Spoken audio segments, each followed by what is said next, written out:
video games, video games, video games, video games, video games, video games, video games, video games, video games, video games, video games. It's May 27th, 2009, and I ruined this dateline with my Nintendo DSi. And I ruined this dateline with my...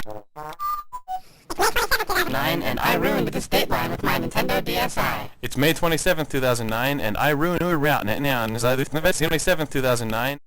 Ruined this dateline. I ruined this date. I ruined this date. I ruined this date. I May 27th, 2009, and I ruined this dateline with my... What's the date? No. What's the date? No. It's May 27th, 2009, and I ruined this dateline with my... It's May 27th, 2009, and I ruined this dateline with my Nintendo DSi. I love that. Let's get Sorry, my favorite thing is the and this is Idle Thumb 29. Is it? Yeah. Cool. Well, I'm Chris Remo. I'm Nick Breckon. And I ruined this dateline with my Nintendo DSi. Thanks, Jake. I was hoping it was going to ruined. I was hoping it was going to be whistling. And I'm Jake Rodkin. Oh, good. How's it going? That's a relief. Jake has a new device, as you can tell. He's very pleased with it. Yeah, he's really enjoying that. A little too much. It's a Nintendo. Yep. All right, so we're back after last week's sterling episode. Yes. We have returned. We've returned. That was gold. So Yeah. If you didn't think last week's was the best Idle Thumbs yet, then you're an idiot. nice. Yeah. I'm trying to continue. That's a good way. Yeah, that's a good way to like top last week. to a great start. You're all idiots. Welcome back to the podcast. Listen to how awesome we are talking. So if you loved that DSi shtick, we got plenty more of that. Oh man, that was fun. Don't even need a DS. So you guys been playing some video games this week? Yeah, sort of. I don't know if you wanted me to finish the story, but I was. Oh, yeah, you should tell What was your dream? The Chris's dreamscape and adventure. I had a weird. I'm trying to remember what actually happened, but last night I had some kind of dream where I was snubbed by Kieron Gillen, who is a rock paper shotgun poster and father of new game journalism. The father of No new game dream. journalism. So maybe that signifies something about my journalistic abilities or standards or something. I don't know. I think the reason why is because I was on Rock Paper Shotgun yesterday, and Like commenting? no, I was just looking down at the latest stories, and there was a picture of Checking out the latest news. PC gaming news, and there was a picture of Kieron Gillen with a dude behind him with a knife or something, and I didn't remember. I couldn't remember if the guy was Kieron Gillen, and I'm like, man, I recognize that guy. Who is that? Who is that? Oh yeah, it's him. It's his story. And I seriously spent like 5 minutes sitting there looking at the picture trying to identify this person. So I think my brain just got so preoccupied with Kieron, you've visage associated of this like British game journalist that I backstabbing with Kieron Gillen. yeah, I guess. Oh, man, you're figuring out more of the pieces. It Yeah. was good. I didn't get that far. It's a good. So I had some kind of dream where I was like snubbed or in some way put down or dismissed That's by cool. this guy. Yeah. So I had a dream where I played Duke Nukem Forever. really, Yeah. Was it cool? Was it fun? Yeah, it actually was. It was really fun. I was playing that. Man. It was Too weird. bad 'cause- they didn't release it. I know. I was driving around in that truck. You know, from the screenshots, the leaked screenshots, Yeah. that stupid truck, Uh-huh. which is probably like the worst level in whatever build of DNF there is, like that exists. Wow. But it was still fun because it was like, hey, I'm playing. Even the worst level is awesome. Yeah, I know. This is man. God, why did that game get canceled? I mean, it's so fun, according to First Hand Impressions by Nick Breckon. Bad news. Meanwhile, actually cut away to Broussard, like with a weird radar dish on his crazy 60s computer. Good. Like, he's just beaming it into your mind as you sleep. Is that what he said? Yeah. Good. Yeah, he's a lazy version of the Emperor. How saucy and sassy the Emperor is. Yeah. I've actually had dreams before where I'm visiting a game developer or playing an unreleased game. I've had that happen multiple times. It's except really that depressing. It usually ends Yeah, up it going is. really surreal. Where like I had a dream that I was visiting Double Fine. Yeah. But then for some reason we went underground. Was this post Psychonauts? It was like right around the time Psychonauts was coming out. I had a dream that I was visiting Double Fine Productions, and then for some reason, me and like a couple people that I knew who I just in my dream, there were people that I knew that were my own age, and an entire elementary school field trip. We're visiting this like underground, like neon dinosaur museum that Tim was showing us. Tim Schafer was walking us so around. this was underneath? It was like underneath Double Fine Productions? underneath Double Fine. Wow. They had- Wow, like on Like the a first secret floor of their lair. building? No, yeah, it was like in the basement in Okay, of all right. some San Francisco building. Okay. But yeah, I think it might be that I had recently watched Pee-wee's Big Adventure. Oh, man. But I usually have dreams about not games. Sorry, that sentence went away. Got away from me. Yeah. But I have had dreams before where I'm playing a game that isn't out and it's the best game. But usually only that one Double Fine dream had a neon dinosaur museum in it. Oh, man, that sounds Yeah. like the best. Yeah, it was pretty. I couldn't wait to play the neon dinosaur museum. Like that was sort of the way my brain was thinking about it at that point. And then I woke up. I was like, I can't. That isn't real. Yeah. That was sad. I woke up this morning unsure if I'd actually been snubbed by Kieron Gillen. I'm like, did that happen yesterday for real, or did I just make that up? And you woke up holding the Duke Nukem Forever box. Yeah. Yeah. I had a recurring dream for the longest time where I was skipping English class every day for like an entire semester in college, and it took me like a year to figure out that it was a dream, and I didn't actually fail English class. That's good. It was really weird. Yeah. And this was after I'd graduated from college, so go figure. Anyway, Yeah. So um, you guys been checking out a video game or anything? yeah, you've been playing that DSi, right? I was yeah. playing that DSi. Yeah. What about that Tetris thing? That Tetris thing is PiCTOBiTS. it's called PiCTOBiTS. PiCTO. I hope we haven't talked about this game already, but there's a game. It's Yeah, we may have dreamed that we talked about this game, Yeah. or we may have actually talked about it. But there's a game. Oh no, I talked about a different art style game a while ago, and then I said that I was looking forward to this game. I think. Oh, okay. There's some other game whose name I've forgotten already because I'm that cool that was there, but that's irrelevant now. There's this game that has come out recently called PiCTOBiTS. I think it was called PiCTOBiTS in Japan. So it's a lot of the press about it is from that. But it's another falling block art style, like in the Nintendo art style line, downloadable DS game.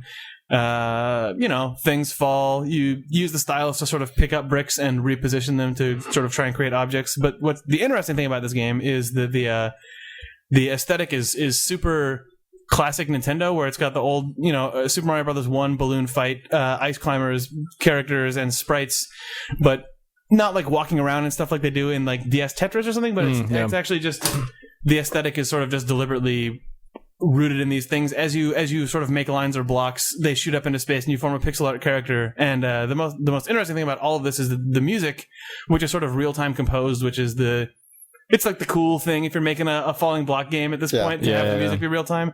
But it's all sort of hardcore chiptune remixes by the Japanese chiptune band YMCK. So it's interesting that Nintendo, I don't know, I'm really dorking out over the music. I'm not a huge chiptune person or like a huge remix person, but it's cool to be playing a first party game by Nintendo where they're going and emulating the NES sounds, but then turning it into these sort of like crazy like hardcore or like electro things. It's interesting. Yeah, that is cool. So I don't know. Yeah, I wish I could play that. I don't have a DSi, and I'm not sure if I. It what a smile that you. I know. Yeah. I'm not It seems like I haven't put enough time into it to know how it holds up as you get further in. I'm mostly just playing it to grind for coins so I can unlock more. Like the game just has a jukebox mode where as you play you get coins and you can unlock chunks of the songs. Classic. What did they used to call that in games?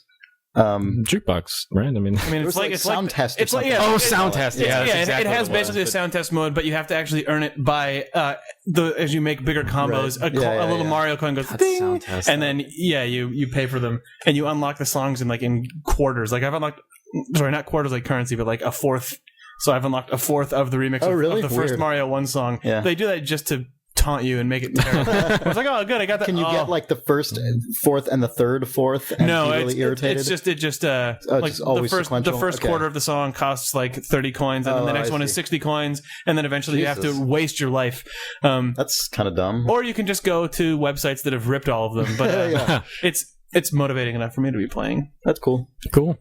It's funny how in the last few years it seems like motivating players to complete arbitrary tasks has become a new thing. Like a part of it probably in many ways spurred by achievements on the 360, Yeah. but it's definitely spread to other systems that don't have achievements. Like it seems to have become something that is a current game design. Everybody wants to do it. Like, it's just something you can do. It's a thing that was lost, I think, when games moved from the arcade to the home console, because getting far enough to get on the high score list was a worthwhile achievement for a lot of people, and that's like. Yeah, no one cares about that. It was so weird that was sort of vestigially in games for a while. Like Mario, why does Super Mario Brothers have a high score? Right. It just confuses Mario parents. was one of those games that was kind of the bridge between kind of that score thing and then the kind of finite game with levels that begin and end. And you get to the end and it's over. But I mean, scores. Yeah, that is true. That Mario sort of is a weird like. A missing link game, kind of, except that it's amazingly popular. But you know what I mean? Yeah, I know. But that persisted for a long time, and parents, I think, looked at when you hopped on a Goomba and the number 800 came, like, oh, high score, getting a high score there. Like, maybe I am. Yeah. Maybe I am. Got a coin. Yeah. Got 100 points for that coin. I remember when my dad saw me playing a Zelda game one time, and he's like, oh, I see. The object of the game is to navigate through this maze. And I was like, well, I mean, for like 30 seconds it is. I spent a really long time trying to explain to him, like, what... It was impossible. There's a Triforce. There's like a triangle thing, and so much shit. Were you deliberately being your dad when I was playing PiCTOBiTS before the show? Yeah. Okay, good, because I was making shapes go up and assemble a pixel art picture of a Goomba, and like, I see you're trying to make a monster there. Yeah, trying to do some kind of monster. It's funny because I started saying that without that intention, and then you're like, oh shit, veer off, go, I'm being my dad. Yeah, but yeah. DSi reminding me why I liked the DS, except for less money and with more block puzzle games. Less money?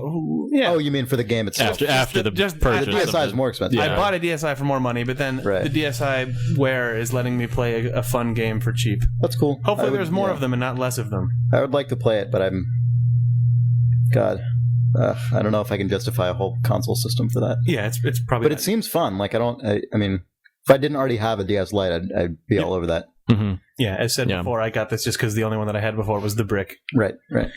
Yeah, fair enough. Yeah.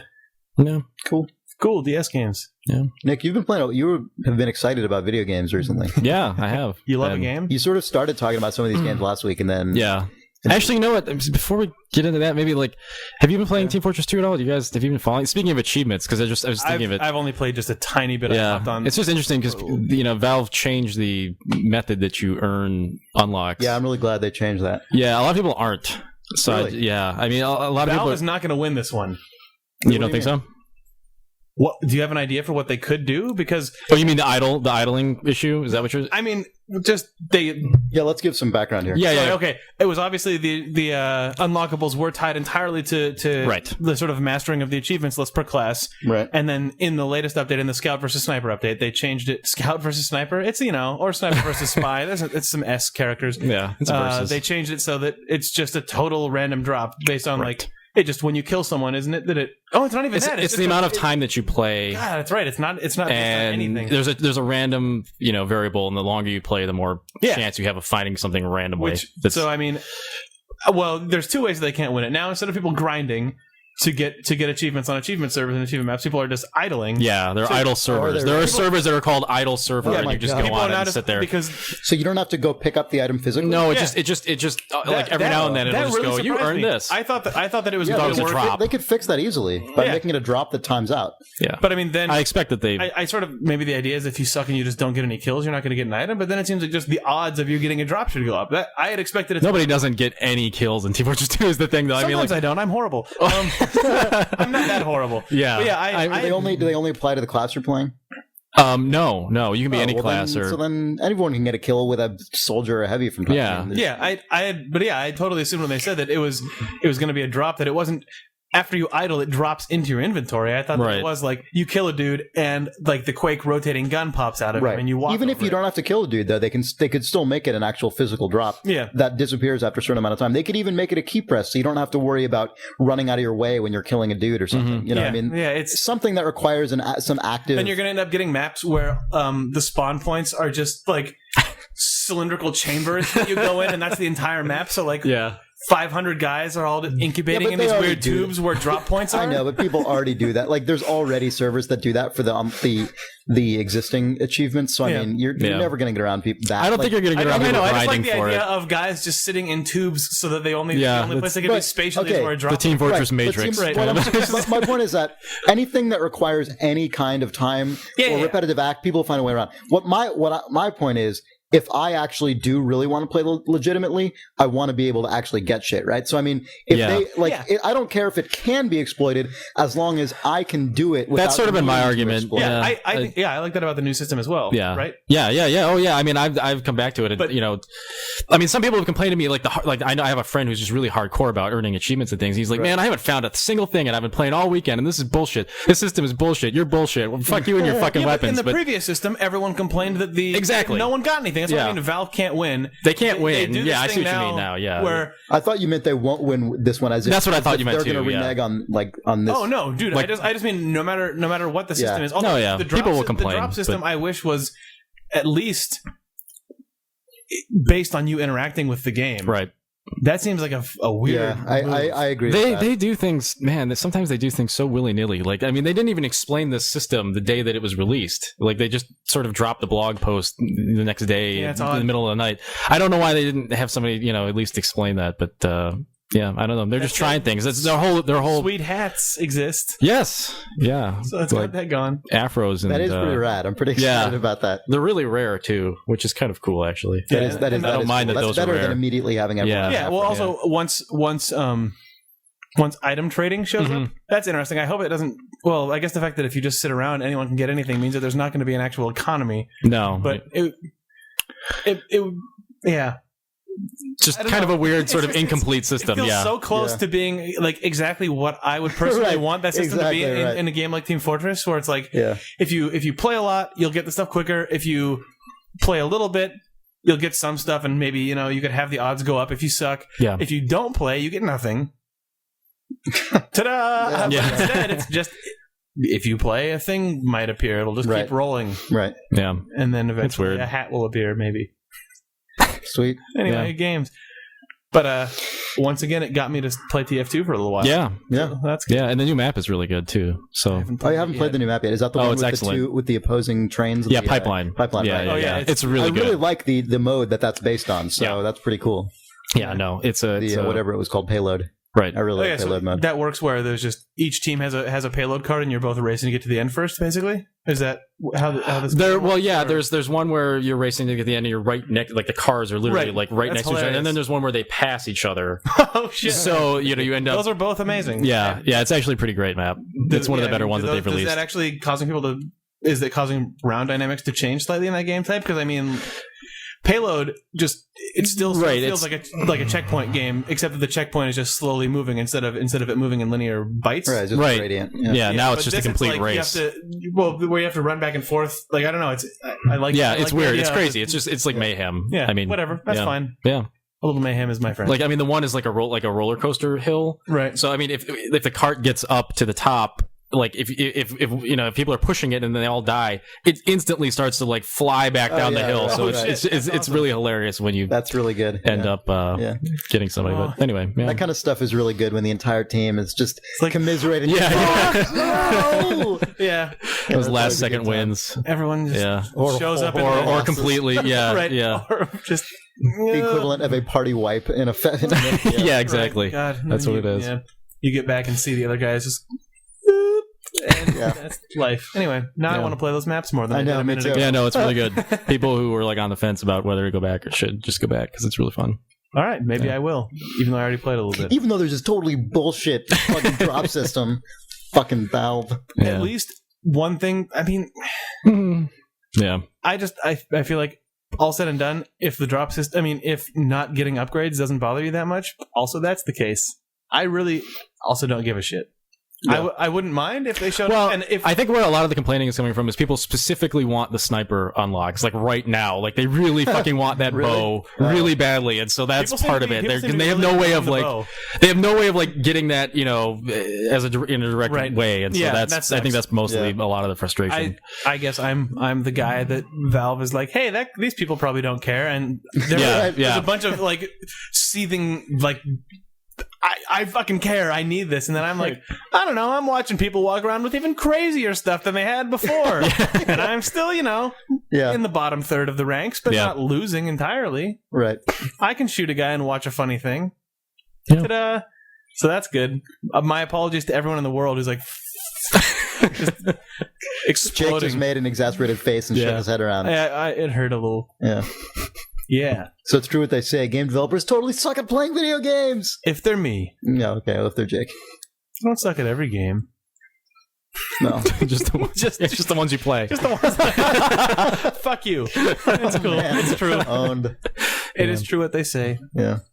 So how about that fucking Gay Tony expansion pack? Holy shit! Yeah, I am excited. That was amazing. About this existing. What a load. God, I couldn't believe my email box. I was like, wait, what? For anyone who doesn't know what is this we're a talking about, fucking joke? What? Should we back that up at all and say that it is Grand Theft Auto: The Ballad of Gay Tony, the latest GTA 4 expansion, featuring Rainbow Gradient logo treat. Yes. Yeah, man. Yeah, It's disco extreme, complete. like 80s, neon. 80s like disco-y gold. It's pretty good. I'm really. This is the kind of thing where you've got to imagine Take-Two leadership. It's sort of like, oh my god, I know. given them like what the contract says, exactly. they can put out whatever the fuck they want. Well, I mean, Microsoft has got to be like, holy shit. Like, we because, ban like, people for putting the word gay in their profiles. Exactly. I can't wait for the deluge of gay usernames. Yeah. Also, this is this is going to launch on the system that, let's all be fucking honest here. Yes, right. Oh, full exactly. Of horrible homophobic 13-year-olds. Yeah. So I'm pretty excited about that. It's pretty amazing. I'm really looking forward to this existing. That's like Grand Theft Auto, which more than anything else possibly is associated with the male 18 to 34-year-old demographic that is pretty. Well, I mean, I'm sure on- the Ballad of Gay Tony is going to be decently tongue-in-cheek, but it's also... I'm sure it is, but it's also surely not going to be like yeah, right. a fucking hate fest or something. I mean, it's not... Yeah, you would hope not. Yeah. Obviously it's not going to be. It can't be. No. But it is super interesting. I think it's pretty fucking hilarious. I think it's pretty great. I'm pretty excited about this product existing. Yeah, right. The fact that it exists, regardless of what it actually is, it's going to be At some interesting. point you'll turn on your 360 and just like it did for The Lost and the Damned, the whole main page will be like, put it in a Gay Tony geek. And you'll say, sweet. Yeah. Yeah. I want to listen to the Ballad of Gay Tony. I think it's even more interesting that this thing's going by Pat Boone. Yeah. Oh man, it's even more interesting that this is going to be on retail shelves. Well, it's going to be. It's going to be it's not called the Ballad of Gay Tony, which is unfortunate. But I kind of wish that it It'll was. have like a big starburst. Yeah, I know. Featuring the Ballad of Gay Tony. Yeah, I just want people walking into people at GameStop and Walmart seeing or that. something. Yeah, right, Walmart. Even better. Yeah, will Walmart carry Gay Tony? I hope Walmart refuses to carry Gay Tony, and then some kind of stupid shit exists. Hopefully, the headline is Walmart refuses to carry quote Gay Tony. Right. Yeah. Gay Tony. Yeah. Wow, Jake's just had a moment there. I was thinking about Walmart. Oh, okay. Yeah, but it's a pretty cool thing. I'm glad they got away with it. And I don't know who the fuck knows what it actually is. Also, things that they can get away with include anything. So yeah, exactly. Well, yeah, I sort of. But... Take-Two, we're going to be releasing the Ballad of Gay Tony. Like, Jesus, what? Man, listening to the Take-Two conference call was pretty priceless. Like listening to what's his name? Ben Feder. Yeah, Ben Feder. Yeah, just like an exciting game coming out from Rockstar, The Ballad of Gay Tony, where you play as Gay Tony. No, where you play as his assistant. Aren't you? No, I think you play as Gay Tony, don't you? I thought that Gay Tony was a featured character. Yeah. All right. Well, you play as like his most trusted assistant. Right. Okay. Yeah. You're right. Come on. Yeah. It's Grand Theft Auto. You obviously play as someone's most trusted assistant. Exactly right. Yeah.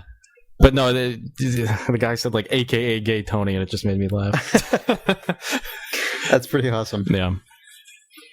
So that's happening. So what have you been up to, Chris? Well, I was gonna defer back to Nick, who was gonna say things about video games. Sorry. Oh yeah, all right. I can talk about video games. I played The Last Express, finally. Oh yeah. You mentioned you were going to last week. I mentioned I was going to like 3 months ago, but now I have. Oh, really? Yeah, Okay. Well, yeah. there you go. Yeah, I really should have played it sooner. It's amazing. Yeah, it really is. It is a really good video game. In fact, there was a moment, I would say about an hour into it, where I had like this sensation just hit me in the face, and I just wanted to like fucking scream like, fuck, like fucking, this is a fucking video game. Why the fuck aren't these still made? Can I put that on the... Never mind. What? I was going to say, can I put that on the box? Fucking. This is a good... But then I realized someone made a NeoGAF thread like last week that was like, could people in podcasts stop making the you should put that on the front of the box joke, because everyone makes that joke, and they're right. Nice. So I just was horrible. Anyway, but I like that your comment was fucking. It's Well, that was quoting the actual Last Express box. yeah. all right. So what was the emotion that I mean? Well, I was What just was sitting the at emotion a in games. I was sitting at a table like watching somebody eat. And just sitting there for like 5 minutes, like listening to people talk, and I was like, "Man, this is like this." It just felt like something completely new, but it was made in 1997. Yeah. And I was like, "Holy shit! Like, what is going on here?" Like, oh god, it just blew my mind, and made me really sad at the same time. Just really, really sad. Yeah. It's I mean, bad that they just don't make them like that anymore. And it's weird because I think about old games that I like, like Grim Fandango or whatever, where I'm really nostalgic about them, and it sort of clouds my view of it because I'm not really sure if that's just nostalgia or whatever. But this is something I've never played. Right. I didn't have that like attachment to it, and now I'm playing it, and I'm like, man, if this game came out yesterday, I would say like Game of the Year. But a game like that, it doesn't really exist anymore. Yeah. Well, what was I saying? Oh, it's always really depressing when you sort of roll back the clock. Yeah, right. Possibly via weird Fabergé egg. But Yeah. Hey! but just looking back and sort of seeing a branch of gaming evolution that withered instead of going that's crazy. exactly And just what like, it is. oh. And I mean, the same thing can happen when you watch old movies or listen to like an old jazz or rock album or something. Yeah. But it's super depressing in games because That's a fair comparison. it was yeah. only 10 years ago and no one knows this game exists. I know. Right. Or no one knows it exists. It existed. But yeah. Yeah. It It cost $6 million to produce, I guess. Yeah, it was one of the most expensive games. Holy I mean, that's one of Christ. the reasons. That game, Grim Fandango. Yeah. There's a few like that of just like super high budget. People thinking they're taking the next evolutionary step of the PC game. It's actually like a step Actually, into the Quake grave. is what people are going for. Yeah, it's actually a step in the grave. It's a $6 million shovel of dirt. Not only did that not make the impact it should have, it made the exact opposite impact. People Oh, maybe we should never make games like this ever. Oh man. Yeah, that game really is amazing though. It's really amazing. This is a stupid, possibly offensive thing to say, but I would love it if someone just did a flat-out remake of The Last Express using 100% of the internal logic that it has. I think that game could actually have a chance right now. I would agree. Like, I think you're right, and that's what I was thinking. I was like, man, like I could see that it just coming reminded me, back, but someone's got to do it. The feeling of the first 2 seconds of Half-Life 2 when you're walking around on the subway and you've got all the motion in the background and the people sort of looking up at you and stuff. Imagine that as the entire world of the game and fucking amazing. Yeah. Like just I don't know it feels like that sort of the feeling that Valve fakes in the beginning of their games, except that instead of just imagining what this world is like, it is there. And it's but if someone rebuilt that in real time 3D as an actual persistent place you could just walk around in, it would probably, I don't know, it would probably actually cost a lot and fail. But you know what's really funny? it's probably like a weird psychological thing. When you said remake that in real-time 3D, my mind was like, ugh, because I was thinking of real-time 3D circa 1997, 1998. Because my brain was like, put it out on the N64, it'll be amazing. I was thinking like Grim Fandango style. I'm like, that game would not work in that. Oh, but I guess people can make a real-looking dude now. Yeah. I mean, if you think about that stylized look with, you could, with some kind of advanced, I mean, people have nice rendering technique technology to do that. You could actually, I mean, and this is maybe a stupid example to bring up, but if you think about the sort of stylization of the path. Yeah. I mean, you wouldn't want to do it that way, but just that sort of having weird illustrative elements. Yeah, or even like the Street Fighter 4 on the PC version, you can put on the ink filter that do you know what I'm talking about at all? Does it make it look more like the earlier trailers? It makes it look more like the trailers, where it's got that kind of ink brush it brush I mean, you can do crazy stuff with renderers at this point. Yeah. But and if you actually had a game that was built for that design. Yeah, Nick. I mean, hey, someone's underestimated. Nick, just this is kind of a very sort of ambiguous thing to say, It's but the remake police. It's true. When you were talking about kind of having, like, when you were playing Last Express and you just sort of had that really strong sense of just like, Jesus, this is an amazing thing that I'm playing here. That is something for some reason I very specifically associate with Jordan Mechner, because I've gotten that feeling when playing both The Last Express and Prince of Persia: Sands of Time.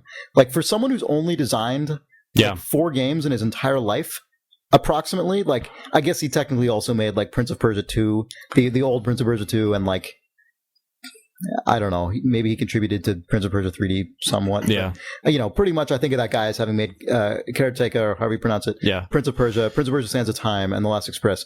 And the last 2 games he's made, which are The Last Express and Sands of Time, those games have given me such incredibly strong feelings of just like a sensation of just something really unique in video games that is really hard to come by. And I feel like I wonder if that guy has more to say in video games, and if he will, because for someone who's not a working full-time game designer, that guy has made some pretty fucking amazing shit. It did so many things that we've talked about on this podcast before that we wanted in a game, or like even just like last week, I was like, man, I wish there was, like, it was just a completely bullshit comment in a terrible podcast, but I was like, I wish there was a game where there was like a foreign language, like it was mainly a foreign language, people were speaking a foreign language, and then like I loaded up The Last Express, and like in the first 20 minutes, people were speaking French and all different kinds of languages, and I'm like, holy shit, like, and it's in a confined space. It I mean, there's just so many different things that he's trying. And he's largely successful with that game, and it's really sad. This is a stupid thing to just derail back over to the talk of remake. Is the thing that the last time I was playing through part of Last Express, I was thinking about this pretty strongly, of just the fact that it does take place entirely on a train means that you could go fucking crazy with detail. Fidelity. Oh yeah, for sure. It would be like you could potentially do like the fight night of sort of immersive experiences with that. Or on that note, one thing I like about Mechner is that he always has really strong ideas behind what he's doing. Like, when he makes a game, he always has an idea of something he wants to convey, even if it's not like a specific like political point or opinion or something. He always has things he wants to convey about game design, or about some kind of feeling, or about characters. And one of the things he always used to say about Last Express back when that game was being made was, and even at that time, I think a lot of people were looking towards games that had larger areas. I mean, obviously that exploded in the following generation with GTA and so on.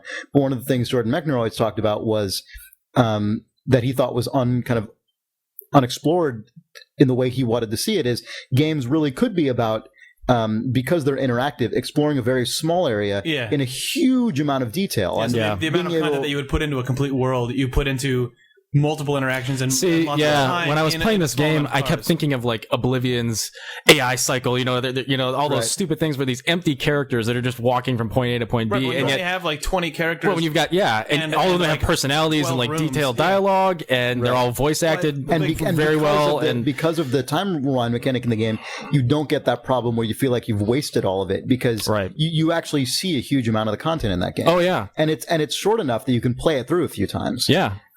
It's a really amazing achievement in game design, and that it's too bad, because honestly, aside from I don't know how much of that game's troubles were due to not finding its audience or whatever, but a big part of its problems were totally just circumstantial. Where Broderbund collapsed? Yeah, it was already in the process of going out of business essentially, and a lot of distribution was dropped, and the things that are just kind of... Wasn't Broderbund like rolling in money from Myst and Riven at that point? I guess they suck. Yeah, well, that was a few years after Myst. I don't know how well Riven did. It probably did pretty well too. I think it did pretty well, yeah. But anyway, that was a really amazing game, and you know what? It holds up too. I would say people who, again, like, have not thought about getting it, try and find a copy, because it's not one of those games where you have to sort of fight it. Like, after about 3 minutes, I was really sucked in, and I think part of it's just the sound design is phenomenal, and it really makes up for any kind of lack of graphical stuff that you might expect. Like, the last time I was playing through parts of Last Express, I'd been playing Hotel Dusk and Phoenix Wright on the DS, and it was like, so I was back in the mode of sort of expecting sort of... It's amazing how fast first person slideshow driven stuff, and then I was like, oh right, I remember how a real one is. Right. That's always the thing. Like, I'm glad Phoenix Wright, like, I'm glad people like it, and I'm glad it's kind of, some people are playing that kind of game where it's slower paced and text driven and stuff, but like, oh my god, I feel like if people only knew what actually was really possible within that framework, like I mean, no offense, honestly, but like, and I enjoyed the first Phoenix Wright like a lot, but so many people who I think play those games, I think probably don't know about some of the amazing progressive shit that was going on within the framework of like dialogue-driven 2D adventures. Yeah. A decade ago. So maybe people should re-release them. I know they should. They really should.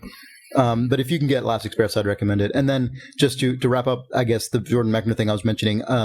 If I haven't mentioned this on the podcast before, You probably have. I probably have. But Jordan Mechner's website, he does a really amazing thing of. We might have talked about this last week. Oh, really? Oh, But this time it's good because this is the good episode. Well, okay. Well, I probably have talked about it, but he's posting old journal entries of his. Oh yeah, okay. This is like the Anyway, fourth time. the context I'll put that in is that it's even in a game like Prince of Persia, the original one, which is a very straightforward game design in terms of what we think of as a side-scrolling platformer kind of thing. Even then, he has really interesting reasons for why he made every decision, and kind of like it's less high-minded, I guess, than kind of what would go into something that The Last Express, but he's equally interested in kind of the reasons for kind of what he was trying to convey. It's really interesting. Anyway, we love Jordan Mechner. Yeah.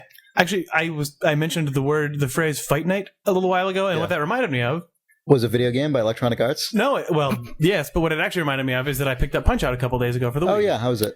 It's fucking Punch-Out. Yeah, I've played it and it's good. Yeah, I don't know. It's obviously 1,000% harkening back to just simple arcade-style gameplay of Punch-Out. There's nothing cunning about it. But what it actually kind of reminds me of, and this is stupid because all the trailers have this sort of red-tinted, cel-shaded cartoon look, is Team Fortress. Just in that I think they really successfully they did the thing where it's got Glass Joe and it's got like Piston Honda and King Hippo and whatever, all the classic dudes, but instead of them just being a new head on one of three body types, they've sort of fleshed them out and given them a really, really strong personality, really great animation suite and dialogue, and it did a great job of what Team Fortress does on a more literal level than Team Fortress does, though. Of just when I played Punch-Out, I imagined Glass Joe sort of was this in my mind, and now it's totally realized in a really super fun, successful way. And yeah, I don't know. It's just stupidly fun to play that game. The way that they present animations and character dialogue and stuff is extraordinarily satisfying. It's sort of cool. That's cool. Yeah, for a game so simple as Punch-Out, there's a huge amount of personality. That's what Punch-Out sort of excelled at. I mean, like beyond just like even on the NES, that was that was the King appeal Hippo, of Punch-Out. It was just like these goofy dudes who were it's cool.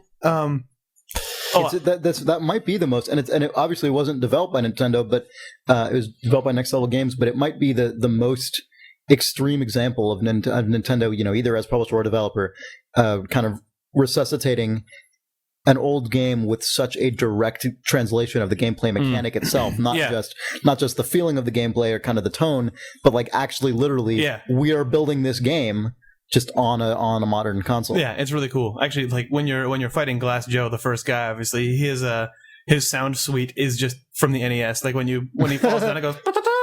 Oh man, that's great.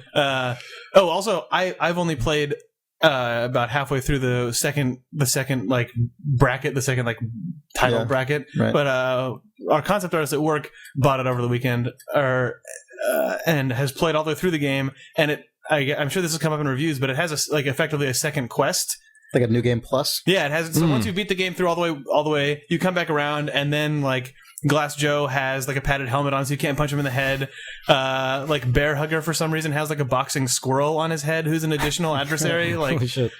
So they actually, I guess, if you complete it all the way through, there's just a completely additional round of equally sort of polished but more skill-based fights you've got to go through, where it's not just entirely wait for the guy to do his one trademark move, then punch him when he misses you. Yeah. I mean, that's why Punch-Out's fun, but it's nice that they put a second level on top of it. That's cool. Video games. Punch-Out. Yeah, I played a couple of rounds of it at GDC, and it was really fun. Yeah. I haven't played the full version yet. Well, I mean, I think that was the full version, but I haven't played it for any length of time, but it seemed really spot on. Yeah, I wasn't pretty much every way you'd need it to be. I was excited about the art, but I didn't think that I would actually enjoy the game. But playing it, sweet. Punch Out. I mean, it's kind of Mega Man 9 style with less raping. Right. Yeah. It's just that feeling. I bought a pack of Airheads and some Cherry Coke. Good times. It was good. Yeah. Does it have a multiplayer mode?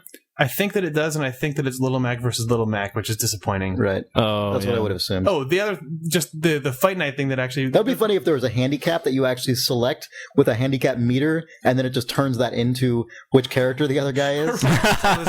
That'd be amazing. It's funny to me that like the pinnacle of we've only got two guys duking it out on the 360 is Fight Night, right. And then on the Wii, it's like we can put all our fidelity into these two guys, and what you end up with is this really well realized, but still obviously not photoreal, but there's just this stylized, really well animated cartoon thing. That game also has the best looking crowd that's ever been on any Nintendo platform, I think. Sweet. But it's all done with silhouettes and flash bulbs. Right. But anyway, it's funny that the Wii equivalent of Fight Night is still... Right. That is a pretty good observation. Put everything that the Wii has into these two dudes, and what you end up with, it's just really well realized, awesome cartoons. Yep. Because you can't have sweating guys where you awkwardly pad their face and fix their cuts. Yeah. God, that's the grossest thing in Fight Night. You know, played that, the between thing, where you just get like the front on like unanimated view of a dude. It looks like a corpse, and you just sort of have like the thing where you sort of stick the cotton swab into like his cut, and it just sort of makes his skin just go. Oh God! It's like it looks like you're shaping kind of but it comes back to where it was before. That game really successfully avoids the uncanny valley during the actual fights, and then it just cuts to this like front on lit shot of a dead dude's face, and you dive bombs into the uncanny valley. Crash lands. You have to just poke at it with pads and stuff. It's fucked up. Anyway, Punch Out does not have that. But it does have an all CG version of the jogging sequence, which is really good. Yeah. Oh, also for some reason, what's the code? Doc says join the Nintendo Fun Club. I mean Club Nintendo, which is also really enjoyable. That's pretty good. Yeah, it's anyway. Punch Out jokes. Yeah. Is it break time? Yeah, sure. Let's take a break. All right.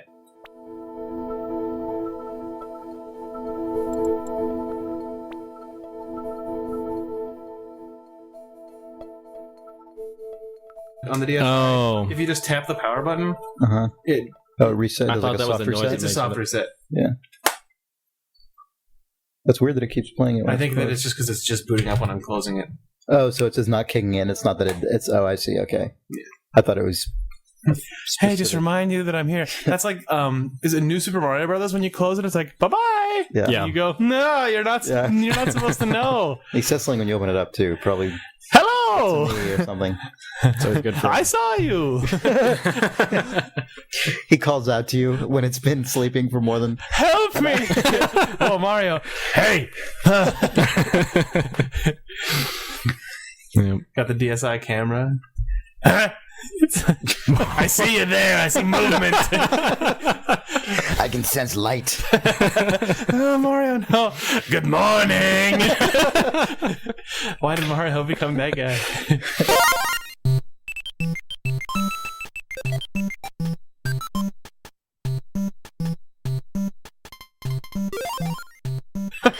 Cool. Are we actually back? Yeah, sure. We've been back this whole time. Oh, okay. We never took a break. Cool. Yeah. All right, Nick, you had some kind of runner. A blade, a runner of. I have like Tweety Bird coming in from the left. All right. Yeah, you're the runner of blades. Yeah, I'm the runner of blades. Is that related to Load Runner? No, but yeah. So you're continuing your march through 1997, basically. That's 1997's like I've well known, back to not 1997. less popular than they should be adventure games. Yeah, well, actually, I was looking into this, and Blade Runner actually sold pretty well. Yeah, it did over like 1 million units. Oh, nice, good. Yeah. Which is Was it 1997? Yeah. Because I remember when Blade Runner was out, I was playing Berkeley Systems. The guys who made You Don't Know Jack had an online thing where they had like. They would put out a Flash episode of You Don't Know Jack every week, which they're back to doing, I guess, the Jellyvision guys. Yeah. But they were owned by Sierra, I think, at that point, Sierra has nothing to do with Westwood, did they? Maybe Westwood just bought it. No, Westwood was owned by EA, I think, even by that point. Yeah, but there were ads for the Blade Runner game all the fucking time, and also for TBS. Superstation? Yeah. It was weird to be playing an episode of You Don't Know Jack, and then a full screen like hand animated flash ad for Blade Runner would come on in the middle of You Don't Know Jack. Awesome. Yeah. That was actually really cool. Yeah. An internet advertising model that failed included that. Yeah. Mm-hmm. Anyway, sorry I interrupted Blade Runner with talking of You Don't Know Jack. Well, no, it's weird because I remember Blade Runner as a game that was advertised a lot, and and people played it, but I never thought to ever try it. But So what did you think? It was pretty great. I mean, the thing about it, I mean, it's not innovating in the same way that the Last Express was, but it really faithfully and very God, what's the word? It sort of recreated the world of Blade Runner without just playing back through the movie, and there are a lot of parallels to the movie. Right. I mean, but isn't it sort of the opposing force of the Blade Runner world? Where yeah, you're following Deckard around. Well, no, you're not really following him around. I mean, not even at all. I mean, it's like the story is very it's intentionally similar to the Blade Runner, but you're playing a different dude. Are you a replicant? You can be. The game actually... The designer of the game has his thoughts about it, and the voice actor who played your character has his view. It'll come out in a documentary in 25 years. You can path yourself to being a replicant or not? Well, you can. I'm not sure if... I think the fact whether or not you are a replicant is up to you, depending on whether you shoot dudes or not, basically. But the game, when you load the game up, it does randomly decide which characters are replicants. And what it does, there are like a lot of very random variables going on as to how the story is going to progress and what you can actually. That's really cool. I didn't remember that was the case. Yeah, no, it's interesting.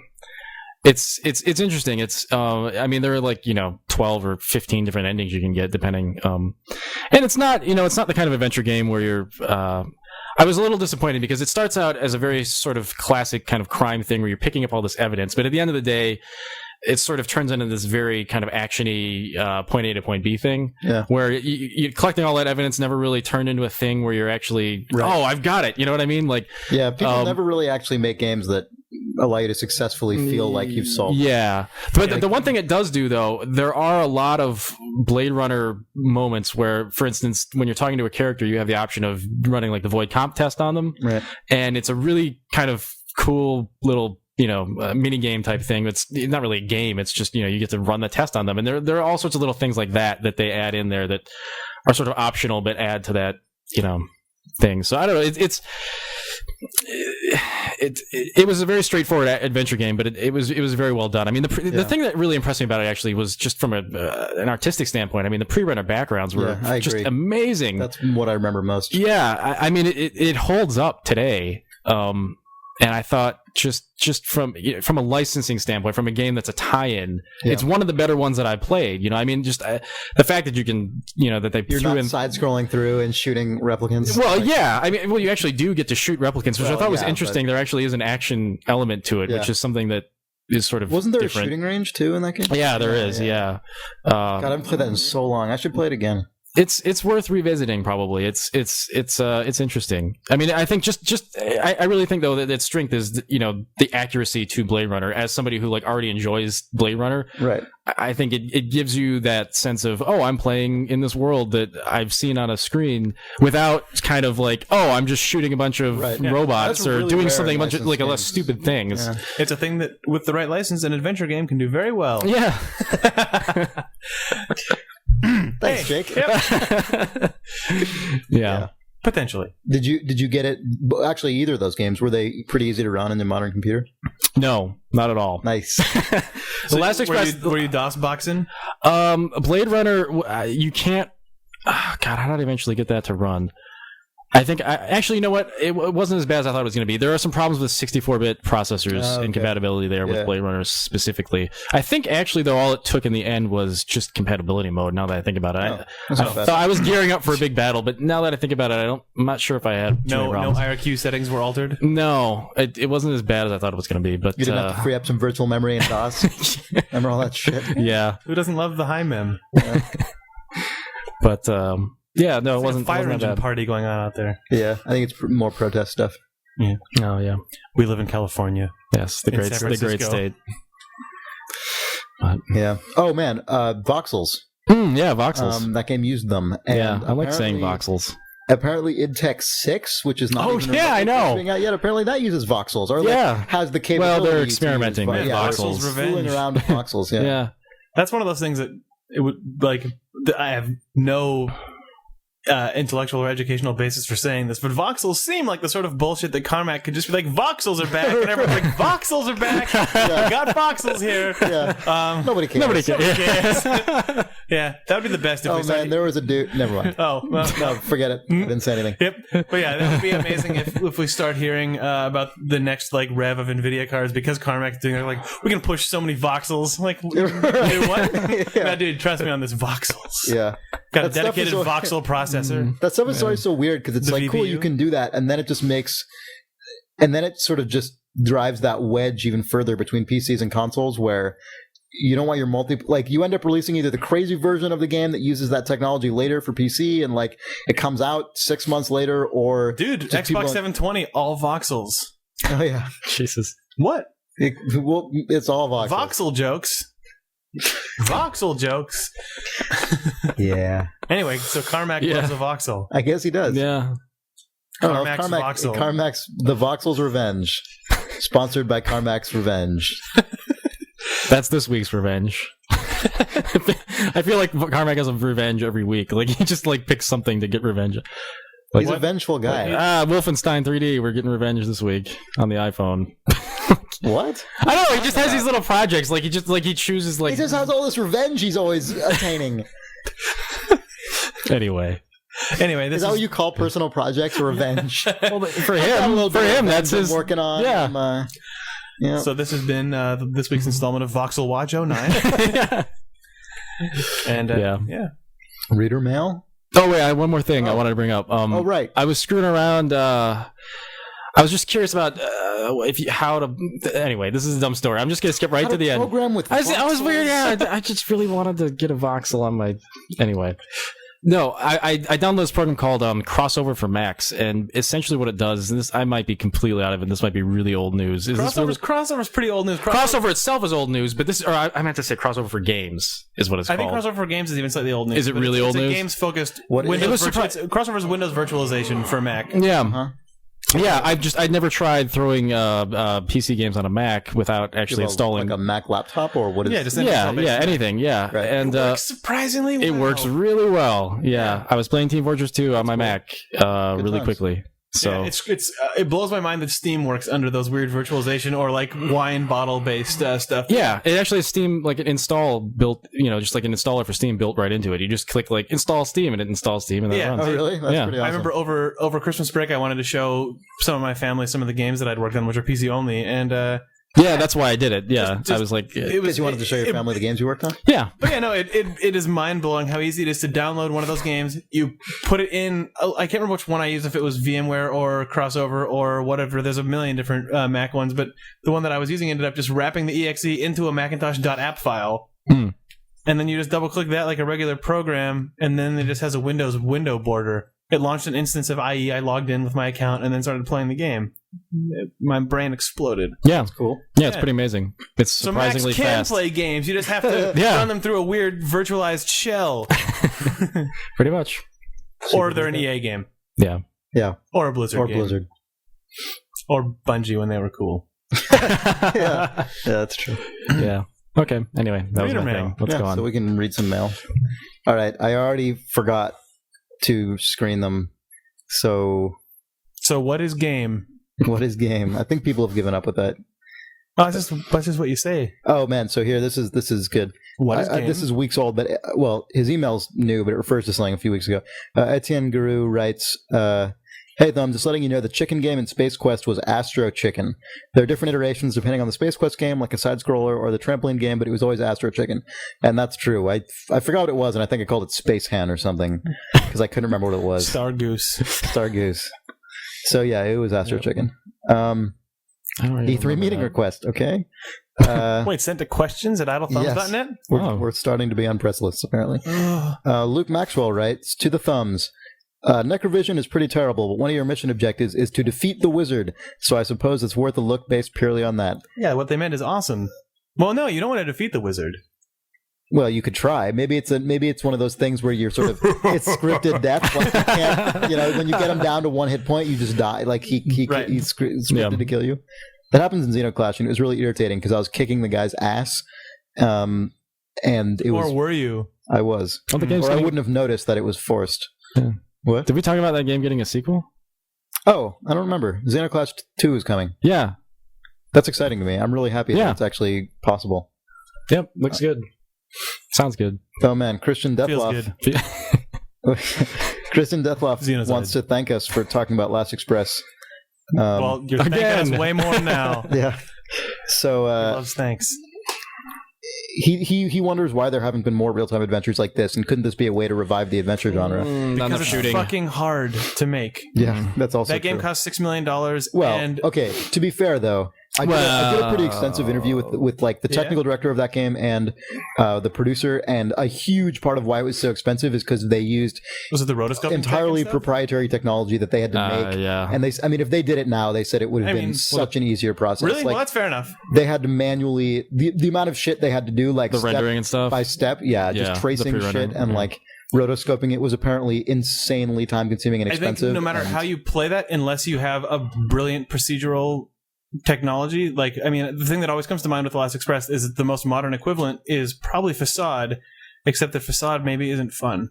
Well, but that's not the equivalent at all. The Last Express is still scripted. There's no engine in The Last Express is on a linear timeline, but Facade isn't like procedurally generating dialogue. It's picking beats based on your interactions, but it's still the same sort of idea. Yeah, but The Last Express doesn't do that, though. You'll never know, but I'm just saying, you'll never get an awkward sentence in The Last Express. You get awkward shit all the time in Facade. That's why Facade's not fun. Yeah. Well, you're giving me the face, but I'm saying The Last Express is fun. That's true. It's just, sorry, I'm trying to think of an adventure game that has sort of events that change with time and stuff, and Facade obviously went about it a completely different way. But anyway, sorry, either way, I feel like the amount of content in the last Express, if you tried to do that with a modern production value, I can see how animation it still wouldn't be a cheap game to make. No. Yeah, but if the amount of animation that it would still be an extremely bold game to make. It's true, but if you were actually making a remake and you were limiting its scope in terms of the size of the environment and the number of characters, most of your content would be in terms of voice recording and like character animations, as opposed to like, you there'd be a lot of that, but there'd be a lot less of a lot of other things. Yeah. that you have in other games. Sorry, I sound like I'm dumping on this, but it's just because I think people's first instinct is, well, they already did it once. But I think totally things like The Last Express would be an excellent model for adventure games, and I wish that more people would pursue it. You know, it kind of reminds me of The Last Express. One thing I want to bring up, but it doesn't make itself. Yeah, I know. One thing I should bring up about Facade is that your suggestion was that they use the exact same logic from like when we were talking earlier. You said you wanted a remake using the exact same game logic as The Last Express. I think with The Last, that would make it easier in that case. But I think replicating something like The Last Express from scratch would probably be a surprisingly high undertaking. And probably that game is amazingly impressive just because it is all like linear logic trees, like you said, but it can go off in so many different directions. The sort of nest of insanity that is powering that game must be mind crushing if you look at it. You know what reminds me of The Last Express is, to a lesser degree, but I think Hitman Blood Money in a weird way. Yeah, I can see the that. way that everybody sort of plays out, and you're just sort of walking through it, and there are no interactions, but it sort of has that same kind of approach, like a closed space, and you can sort of warp the bubble of what's going on. Yeah. I think that to me, The Last Express is less procedural though than even something like Hitman. Oh yeah, like The Last Express, it really is pretty scripted and pretty linear. Like there aren't that many, because of the timeline mechanic and the fact that you do have to do things relatively correctly, means there actually aren't that many opportunities for the game to just kind of go on a totally divergent track. Like, with the exception of sort of overhearing different things that don't actually spin out into different plot lines. Like you're not going to have like very divergent actual critical path. For an adventure game, that game has a decent amount of agency, more so than usual. Yeah, like there's things like where it definitely does. You can hide the body, you can throw the body out of the side of the train, etc. You don't need to do those things. It's true, but those are pretty, like, that wouldn't really be that much different than just creating two instances of things you could. I mean, it's they don't have to worry about that exponentially increasing anything because not much more changes in the storyline whether you do that. It doesn't reverberate out. So it's not like the instance of kind of where some nonlinear adventure games stumble, where this leads to a break here, which leads to a break there, which leads to a break there. The Last Express is just a game that, on one hand, is probably a lot smaller than it seems, but on the other hand, is probably significantly larger than it seems. Yeah. The one thing I did want to say about Last Express and Blade Runner both, before I'll be really brief, but sure, they were still frustrating at times. And it's an adventure game. It's an adventure game. Yeah, they're both adventure games. More so Blade Runner than Last Express. But there were a lot of times when I just went, man, all right, I'm just looking at a guide, which kind of made me sad. But anyway. And so he goes on to add, on a different note, one of the things he liked most about Last Express was the pre-World War I Europe 1914 setting, which I think is really cool. Well. Yeah, God damn. He says that game captures the era perfectly with the characters and the visual style of the Orient Express. And I thought the story was cool too, even though the Germans are once again depicted as anti-Semitic warmongers, such as August Schmidt, which he adds, and then he has a spoiler that I'm not going to read. But he is German, this person who wrote this email. He does add one other remarkable thing is that I actually like the German synchronization better than the English original version, which is very, very rare in Germany. He says, so that's cool. Yeah. I mean, even beyond the technology behind Last Express, the themes and the characters. I agree. And stuff, that was something that was the thing that stuck with me. Very more few about people that game. actually attempt. And that's not even a period in history that I'm particularly, Nick, you're probably more interested than I am to begin with, but even as someone who isn't inherently interested in World War I era Europe, that game made me a lot more interested in it just because it was so well crystallized. Like that. Yeah. Well, I mean, and it relates to the characters. I mean, it's all sort of tied in. The ending, like the credit sequence is just... it's incredible. Yeah. Like, wow, what a brilliant stroke. People should play that. Yeah, they should. Your life has been changed by the Last Express. It really has. A classic email. Nick Breckon writes, here's your checklist. Hilarious Kojima announcement fake out. Blade Runner. The Last I did want to complain about that. Xenoclash 2, Team Fortress 2, Project Trico. Oh man, we didn't talk about that. Modern Warfare 2, Prime Trilogy. Any of those you want to mop up that you sent us? Nah, Kojima's an asshole. Project Trico looks pretty goddamn awesome. Yes, it does. Trico, or whatever you want to call it. Yeah. That looks badass. Plus, soundtrack from Miller's Crossing. Right. Amazing. Carter Burwell.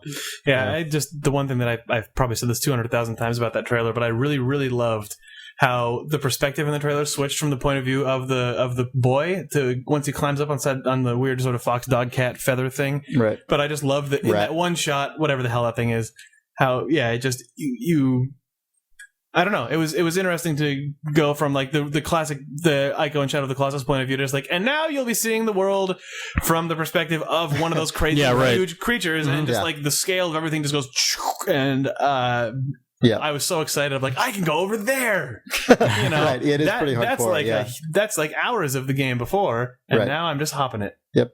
That is really exciting. I mean, it looked just ridiculously fluid in that respect, and obviously fluidity is a big thing that that team excels at. That trailer definitely excelled at it. Yeah. That concept pitch video. Right. And that which was apparently a year old. Yeah. So was there anything else in that email that was wanted to talk about here? I don't know. Modern Warfare 2, I don't know. I mean, I was just Kojima. That game will probably I don't want to complain about him.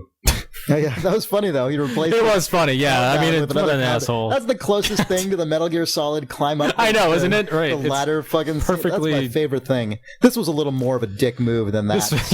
But this was pretty outrageous. It was sort of hilarious to someone who wasn't. Quickly. Oh yeah. Well, I mean, there was a countdown on a website. Like for the with a big 5 or S, whatever background. It was a long countdown, and it got to 0, and then it flipped over and started a new countdown for 199 hours. So awesome! Is that coming close to being over? I don't even know. I don't know. We'll find out next week. It's sometime this week. James writes, Puffins. Who's excited to play Puffins Island Adventure this week? I guess that game comes out. Jake? I can't wait to play Puffins. You can't wait to play what? Puffins. What? Puffins. Okay. I can't wait to play. Jim Hunter writes. 27, 2000. Jim Hunter writes. Oh man, I forgot to mention this.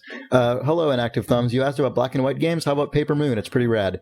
And he's right. The newest Blurst game, the makers of right, of course, Raptor Safari and I don't know, Minotaur China Shop and a bunch of other cool shit. Yeah, they released the game Paper Moon. That's pretty awesome. Did they actually develop that game? I thought they were just. It was designed by another guy, and I think they co-developed it. I'm not 100% sure what. A couple people came up to me with lists of black and white games during this week, and I've completely written all of them. Yeah. That's okay. Pong. Yeah, Pong. Video Pong. Kevin Weiser writes, so last night while drifting off to sleep, my phone beeped with an incoming tweet from Chris Remo. Owning it up at press events, this was my tweet. Owning it up at press events for PC games that are mainly attended by console-oriented journalists is always perversely enjoyable for me. He wants to know what the story was behind that. I did say that, and there isn't much of a story per se other than I was at a press event for the game Section 8, which is made by Timegate Studios, and it's multi-platform. It's on 360 and PC. But the build they had on display was PC because it's the lead platform and it's probably farther along. And yeah, suffice to say, at most press events, particularly in the United States, journalists tend to be pretty not just at press events. In general, gaming journalists in the United States tend to be pretty console heavy. And even at that, they're not like the wizard. I mean, to be honest. Anyway. And so it's usually, if you're a PC gamer, it's pretty easy usually at a press event to fucking kill the shit out of everybody. I usually just pick sniper rifles in those games just to exacerbate. Like, seriously, it's a joke. It's just like, and then you go to all their outlets and see like these really negative previews. Right. I don't understand. This game is bullshit. So hard. It's anyone control. Yeah, but no, I was. I'm being a huge jerk to my colleagues here, but no, but I was definitely. It was me and like one other guy. I don't know who it was, but there was someone else. The whole press event? Yeah, there was clearly another dude who actually played PC games because the two of us were the top two. I thought you meant they were just you. Another guy and that other guy was a total noob. No, it was a server of 16 people or whatever. It's a very Tribes-esque kind of game. It's very influenced by Tribes, and which I didn't know until this press event. I thought it was a single player game. Turns out it has a single player campaign, but it looks like there's a big focus on multiplayer as well, and it's big, huge, open-end. It's got jetpacks, a lot of long-range stuff, deployables, so it's definitely very Tribes-influenced, and it seemed pretty fun. And anyway, I basically switched between sniper and whatever the assault one was, and basically me and this other guy just kicked the shit out of everyone. We were both on the same team too, so it was pretty we demolished everyone. Yeah. So that was fun. I always enjoy that. It makes me feel like an asshole, but I enjoy it. Yeah, it's fun. Sorry, for no reason at all, that reminded me of the Army of Two screenshot with the kid that came out. Holy shit! What was that? God, he looked like Kingdom Hearts transplant. Yeah, exactly. Right. That screenshot probably completely stupidly, made me want to actually pay attention to that game. A lot of things make me want to pay attention to that game, and they're all things that most people probably don't. Exactly. I'm like, oh man, there's like an expanded fist DAP customized system. Fuck yeah. Today was day of weird shit where the little kid Army of Two thing came out, and then the GTA expansion pack was gay Tony. Oh yeah. I was like, what the hell is going on? Yeah, it makes me happy. Yeah, it was good stuff. Yeah. Anyway. Yeah, what does anyone know what the deal with the kid in that game is? What is that? No, I have no idea. You got to use the kid to kill that snake. I'm bringing it back. Yeah. All right. Let's see what else do we have here. Stephen Charman. Oh, he's writing in about the embargo stuff. He says what the guy who wrote in about embargoes was trying to say, this is what his interpretation was, that people providing a small constraint on a simple thing with a reward enables them to impose large constraints later. For example, if a company lets you see a preview with an embargo, the payoff is you get to see the review build. Fair enough. On the other hand, the company then says, can you see a preview with the embargo, plus you also can't mention X? The payoff is still the review. He gives an example when Nick saw Resident Evil 5 and couldn't mention the weapons dude, or lack of him. You couldn't mention what are you selling guy. You weren't allowed to mention what are you buying, what are you selling. Or the non-existence of the fact that you could even upgrade your weapons, actually. Right. Just, so you're the pawn in this game that we're about. So this is what he's getting at. I think there's probably something to what he says, although I don't know if it's necessarily like a build-up like that, or it's just kind of... Is there a third thing? Does he have a point that you're skipping? Well, that was his point. Oh, his point was I didn't know if there was like the final punch in the gut of like, and then this happened. Yeah, I know, because I can't... He adds that beyond that, then when you even do reviews, companies frequently say in an actual review of the game, you can't mention a thing, but that's bullshit. I mean... When they do that, you mean, or that he's pointing it out? Yeah, or if you choose to, pay attention to that. Or I mean, run a review knowing that they're impeding you, with ridiculous. I mean, I would never do that. Wouldn't pay attention to that shit. Fair enough. Some people probably do. Yeah. A lot of people do, because that's often a condition for getting a pre-release game. Yeah, that's weird, man. My experience with game PR is entirely from my employer. Basically, we try to be nice. We try to be we try to be human beings as a PR department. Yeah, that's good. Yeah. I mean, I was about that. Speaking about Resident Evil, you will say that you didn't talk about. Well, no. I mean, though, I guess in the preview, it wasn't just the weapons guy. It was also the African dudes from like the tribal guys, the cave guys, right? Yeah. Now, if if that was a stipulation for a review, then I would have probably not written the review. But the fact that I can't mention that in the preview, but I can mention it in the review, as long as I'm able to write about that at some point, then it doesn't. Right. To me, that the fact that I can't write about it for the preview doesn't bother me. I mean, I guess it probably doesn't bother the publisher either, though, because usually by the time that people read reviews, I know that's the thing. Much gotten what they need to out of the game. I don't know. I guess with that preview, I was able to sort of put it down for that without talking specifically about the dudes. Right. I still mentioned the fact that there was something going on there. So there are ways to get around that. You sort of too. Skirted the embargo. Well, yeah. I mean, you can do that. I mean, skirt the embargo. Yeah, you're skirting the embargo. All right, sounds like a dance. I don't skirt the embargo. So here, this next email, I don't actually know the answer to this. Maybe one of you guys do. Erky Linpier asks, "How are community patches made?" And there's probably different answers to that, but it's like when people release fan patches for games. Yeah. I sort of always have assumed that sometimes it's totally reverse engineered and sometimes it's done with the support of the developer. I mean, I don't know. This guy offers both of those possibilities as his question, probably both happen. I've never worked on a thing that had a community patch. I mean, I think, it's got to be, sometimes it has to be that someone just goes crazy and reverse engineers stuff and figures out how to do it. Yeah. But I think that's it a lot of the time. But I know, eventually that sort of stuff becomes supported and there is code support. Like, for a long... I played the shit out of... Occasionally old games become open source. Very rarely. But like this is a goofy example, but I played the shit out of Worms Armageddon for most of the first half of this decade. And that game... I remember that. And that game, Team 17 obviously doesn't actively support Worms Armageddon anymore, but there was a guy who was sort of just releasing his own patches, and then they eventually were like, well, all right, so you're the guy maintaining this game now. And then... That even happened with, just coincidentally enough, I think Scorched Earth, the game that was essentially the forerunner to Worms. I think you can still... I mean, there's still a relatively actively updated version of Scorched Earth called Mother of... something. It's got the word mother in it, I think. Yeah, I know what you're Mother about, 3. The fans added a lot to the Scorched Earth code base. And then one of my other old favorite PC games from the early 90s, Star Control 2, has a pseudo-official port that's in large part assisted, I think, by the original Toys for Bob guys who made that game. Toys for Bob still exists as an Activision-owned company, but they're not really allowed to make Star Control stuff anymore. But they did find some way to release some version of the game, as I think some kind of pseudo open source project that is now kept running on new PCs and stuff. So cool. That's called the Urquan Masters. I think they can't actually call it Star Control, but it is Star Control 2. It's the actual game, right? But it's called the Urquan Masters. So find that if you haven't played that game, because it's goddamn great. It's a really that sort of thing. Bungie did that with the marathon games, right? Oh yeah, they did. Yeah. Anyway, sweet. Yep. So that stuff is cool when people do it. Maybe are we done now, Cast? Yeah, I guess we're done. We have some more questions, and we can get them next week. Yeah.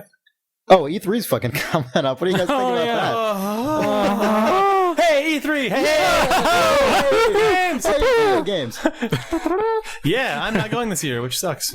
But it also really? I don't know if that really fucking sucked. rules. Yeah.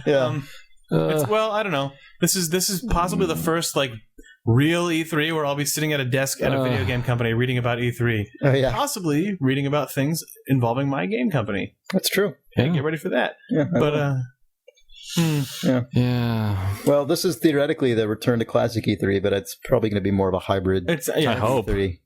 Yeah, I know. I hope it's not one classic E3. There's no way it's going to be classic E3. Yeah. There's no way, thing, right? I know. It's not E3 without Kentia Hall. Yep. Oh, it's also not E3 without me being there. It's also not E3 without you being stuck in the hotel room for a day. My God. That was the worst. These guys went to, or not, Nick wasn't around at the time yet, but when Idle Thumbs was at E3, before any of us had real jobs in the industry,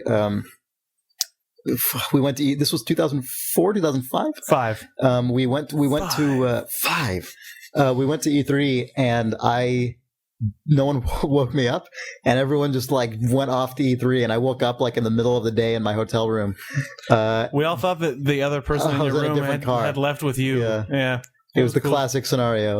Everyone assumed I was with someone else. And then we all had too many press appointments to be bothered to pick you up because we're fucking assholes. And we were far away. We were in a cheaper hotel that was far away, so it was difficult. It was the saddest time. It was a terrible, terrible day. I only made it to one day of E3 that year. Anyway, let's hope for that again. So E3 next week. But what that actually means is, with all the excitement of E3 coming up, we're not doing a podcast next week. Yeah. Good thing we remembered to say that. So we're really sorry about that, but Chris and Nick are actually going to be at E3. Yeah, I'm going to be all kind of hot scoops. I'm going to be at home, and our recording equipment is going to be sitting in Chris's apartment. So yeah, we'll be back with a billion scoops, which are hot. Sweet, but not this coming. We're kind of lukewarm by the time we get to them. Yeah, we'll have blazing. We'll microwave those scoops just for you. Oh God.